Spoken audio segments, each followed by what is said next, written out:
Hello, everyone. Welcome to Under the Wing. I am your host, Andrew Wingard, and I am extremely grateful that you are sharing your time with me today. I am excited that I get the opportunity to share with you the experiences and stories from all walks of life. Gather around and let's begin.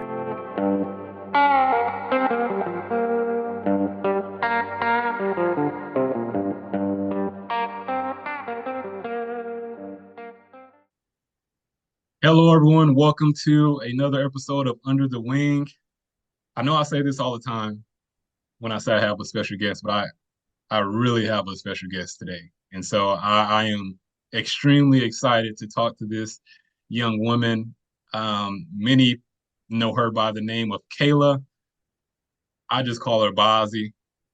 I like that. I like to just say Baase. It just sounds elegant, and it's just something athletic about Baase that just seems supreme. And so I have with me a Swan Valley Viking graduate, Great Lakes Bay Region resident, Delta College graduate, two-time graduate, right? Or Yeah. yeah, Yep. I have an associate's in art and a associate's in business studies. scholar athlete at its finest, ladies and gentlemen. Um, NJCAA All-American volleyball player for Delta College. Ladies and gentlemen, Kayla Baase, thank you so much for joining me tonight. Thanks for having me. All right, so this show was put together because I wanted to highlight three very, very special young women from the Great Lakes Bay region. Two of those individuals were not able to make it today. And so I wanted to still highlight them because I think it's extremely important that we give them a shout out. So Ashley Linhart, who also received All-American honors from Delta College on the volleyball team, Garber Duke, um, Alexis Martinez received All-American honors for the women's soccer team, is a Saginaw Heritage grad. And so, I'm just extremely proud of them, especially because I'm from Saginaw, and those three women did some amazing things at Delta College as athletes and as students. And so Ashley still has another year to go. But I'm just extremely proud of you young ladies, and I wanted to make sure I gave you a shout out. And I also wanted your city and your respective high schools to know that they have not only all Americans but scholar athletes who excel in the classroom and in on their respective court or field. So, Bazi, we're going to jump into some conversations now. But before we get too deep, I gave it away a little bit. You Swan Valley, Saginaw County. What's your favorite thing about your hometown? I really would say the community support throughout my high school experience and the way that they get the youth involved. Growing up, I was really involved in the sports at Swan Valley, and throughout my high school career as well, all the youth were super involved, whether it was camps or just being at our games and watching us play. Nice. What all sports did you play, Bazi? I played volleyball, basketball, and softball. Nice, nice. Now, are you still in contact with any of those individuals from Swan Valley? I still talk to my coaches a decent amount, and I was just over there the other day watching the softball team. So, and yes, I Nice, still talk to a decent amount of them. nice. Because I believe your Swan Valley brought a group of girls, if I'm not mistaken, to one of your volleyball games this past year. Was that Swan Yeah, Valley? yes, they brought a bus full of volleyball. What did they think? Did you ever talk to see how that went? Like, what did they think about being there watching a Swan Valley Viking dominate? Um, they just said it was a cool game, cool environment. Didn't talk to him a ton, but yeah. Awesome, awesome. All right. So I know you are a big time volleyball Big Ten gal. Is it Nebraska? Nebraska, yes. Okay, that's what I thought. That's what I thought. All right. So who is your all time favorite college athlete? That this can be past or present. This is a tough one because growing up, I didn't really watch college sports. I really just honestly was dragged around to my siblings' games and watched local sports, but now that I'm older, I watch college sports a lot more and they have more of a platform to watch them. Hmm. But I don't really know if I could pick a single athlete. I just really enjoy watching the game and learning the game in different ways. So I know you watch a lot of game film, and I've noticed that just because, of course, I work with you sometimes, and I hear that way that you talk. What I guess what are you watching, and why do you study athletes so much? There's just so much you can learn from watching the game, whether it's like watching their body language. And people don't realize all that goes into the game of volleyball. It's not just bump set spike like people like to think. It's reading the blockers, and there's just so much that you can learn from not only the game of volleyball, but watching sports in general. So you're an attacker, right? Is that safe to say? Yes. All right. So you mentioned body language, right? So if you're on the other side of the net, like what body language are you looking at on the opposing team, or even just from your teammates to like if you're in practice, you know, what are you looking for? Ooh, really? I mean, if I'm going back to serve, honestly, attackers pass as well, and you're really looking for, oh, if one of those attackers are stepping back to pass and they just made a hitting error and they're down on themselves, then you're looking to target them. Or Mm, really in your team, if your teammate just made a hitting error, then you really got to look to help them and help them step up for the next play because that play is in the past now and it's one point at a time in the game of volleyball. yeah. No, that's awesome. And I think that's a good point. Body language is key. And that's I wanted to hear you kind of elaborate a little bit about that because it's something that we all have to watch as student athletes, but and it's something that carries over as a professional, and you will probably realize that once you go and do amazing things after you leave Delta College. And so let's talk a little bit about your journey at Delta. You mentioned something just a minute ago about points, and every point matters, right? So it's your sophomore year. You got a new coach. I think you had three returners this year. You Four. have four, four returners, and then the rest of your crew is brand new. You have a scrimmage early on against Mott. You guys go down 0-2. You come back and win in five.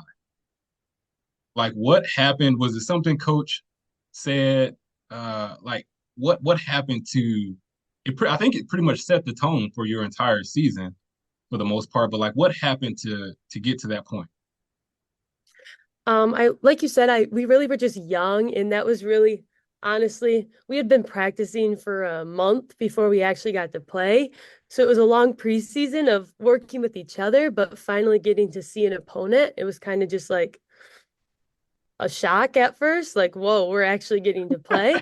So the first two sets were just kind of like getting settled in and kind of figuring out how we're actually going to play with each other and be around each other. And then all of a sudden things just started to click and coach was just like, hey, like have fun. This is a scrimmage. We're here to learn at this point. And all of a sudden the next three sets were taken and it was launched to the start of a great season. That's awesome. That is awesome. So let's go a little bit about the journey. You're coming from high school. You're stepping into the JUCO ranks and playing volleyball.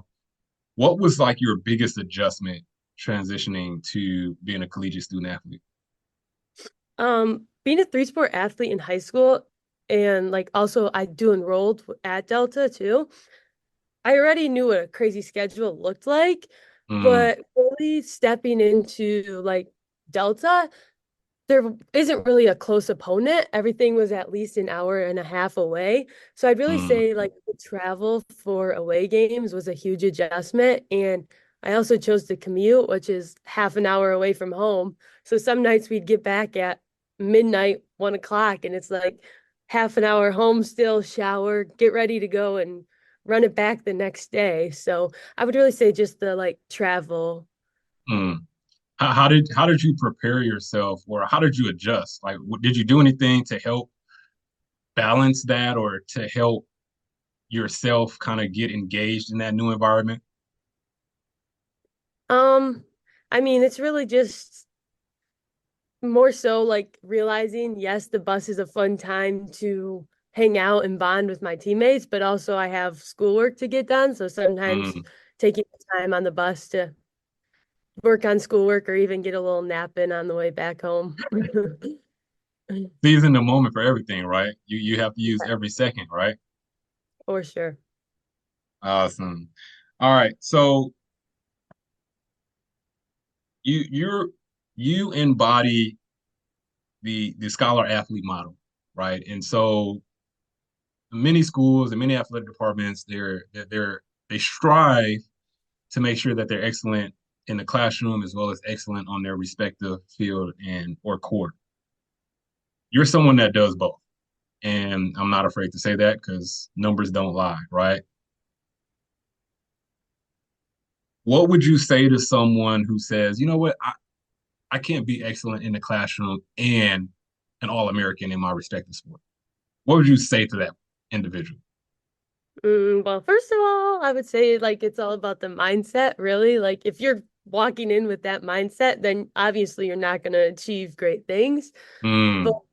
I also would say that you have to be a student before you can be an athlete, and that's always the motto I've lived by.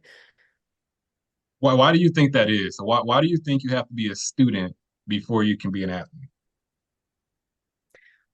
Because if you're not succeeding in the classroom, you can't take volleyball or your respective sport on in your life forever. Of course, I can keep watching volleyball and I can keep whether being involved some way, but really there's life beyond the game of volleyball or your sport. So you have to be prepared to learn first and be Yeah. successful in the classroom. I think that's important. I think you mentioned something crucial is which is learn, right? And being a student, you're all about learning. So being a student athlete, you're also learning, right? You have to adjust and learn how to manage your schedule, how to manage your travel schedule. And I think you're absolutely right, where you have to be willing to one, adjust your mindset. And that takes a little bit of time, right? But two, you have to be a student of everything and learn how to maneuver through this new environment. So that's awesome. That's key. And so being a student athlete, of course, I like to think of it as like a roller coaster, right? And I think I shared that story when I first got to Delta. Is I remember going into the hallways and crying during my student athlete experience. Um, Tell me about a time at Delta when things probably weren't going as well as you'd like. Talk to me about that experience and how did you rebound? Honestly, that was really probably after year one, we no longer had a coach again, and a large amount of our girls were deciding not to return. And so, like we talked about, there was only four returners. And so it was really just like, wow, I don't know what year two is going to look like yet. But Mhm. I realized that I have to keep working hard, even though we didn't have a coach. And so we just kept getting in the gym and really putting in the work and waiting to see, having patience, waiting. And then all of a sudden, Mhm. Coach Compton came along, and we were very grateful to have her and led to an awesome year too. You guys make it to the national championship with four returners and a bunch of freshmen, right? And so Coach Compton comes in. She's pretty much building the team when you probably should be doing workouts during the summer. How what was it about Coach Compton that helped this team get to that environment or get to that place?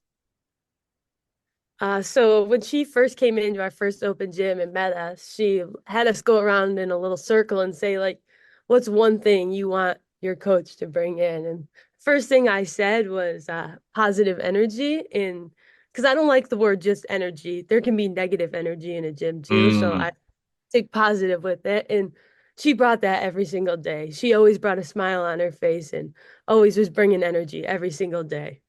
wow, that's there's I mean I love that, right? Not just using the word energy, right? Because you can have some negative energy around you, and how how can having someone with positive energy and then maybe a couple people with negative energy, how can that impact the team? Well, positive energy is just so contagious, and negative energy can be as well, but Mm, you really just have to rise above with that positive energy and change the mindset of those with that negative energy. There's always someone that's going to be unhappy, but right. when the leader is leading and positive, then that's going to lead to great things. That's awesome. All right. So we're getting close, and I promised I wouldn't take up your entire night. And as I mentioned before, I really just wanted to say how proud I was of you and those other two women. And we had actually quite a few more All-American honorees this past year. And I wanted to really specifically highlight the three of you because of your connection to Saginaw County and Bay County. And so I want to take time to salute you all three of you. But there may be a Viking listening to this podcast show, right? And my hope is they're listening and they're aspiring, saying, "Oh man, if Bozzy can do this, what do I have to be to what do I have to do what Bozzy has done at Delta College? What kind of legacy do I want to leave, right? And wherever I go, in Swan Valley or wherever that college institution, what is one piece of advice you would share with them about being a college student athlete? I really stand by just embracing the journey.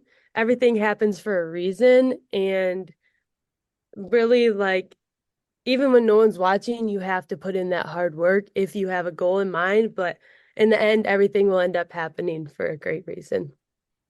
Good. That's awesome. That is awesome. So we're gonna wrap up this last question, wrap up this interview the same way I wrap it up with all of my shows is, Kobe Bryant. When Kobe Bryant passed, there was this extreme mourning because he was so young, and there was this concept of giving people their roses while they're still here.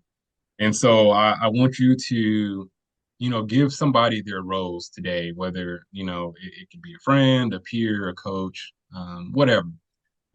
Give someone that rose and shout out, and if you can, explain why you're giving that rose to Oh boy, there's really a lot of people, my family, my coaches, but well, hopefully my younger, well, not my younger, but my one sister and my brother aren't mad, but I would have to give it to my sister, Jenna. I really grew up watching her play the game of volleyball, and she would always go out in the yard with me and pepper whenever I was begging and asking. And she was a couple years older than me, and she would not be afraid to beat up on me, which really helped me in the end. them. Shout out to the siblings, man. You're gonna have some bad blood there at some point. Someone's gonna do something to you. I have siblings as well, so you're gonna get it. Now, whether or not when you get it, I can't tell you, but you're definitely gonna get it from somebody else. But shout out to the siblings. Bozzy, as always, it's been a pleasure. I'm looking forward to see who you become as a professional. I'm looking forward to watching your journey and seeing you do amazing things. And I just thank you for taking time to connect and chat tonight.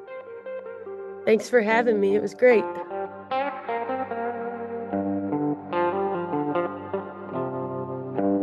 Thank you so much for listening to Under the Wing. I hope you enjoyed the conversation. If you enjoyed today's show and you would like to support the podcast, tell a friend or two, share on social media, or leave a rating and review.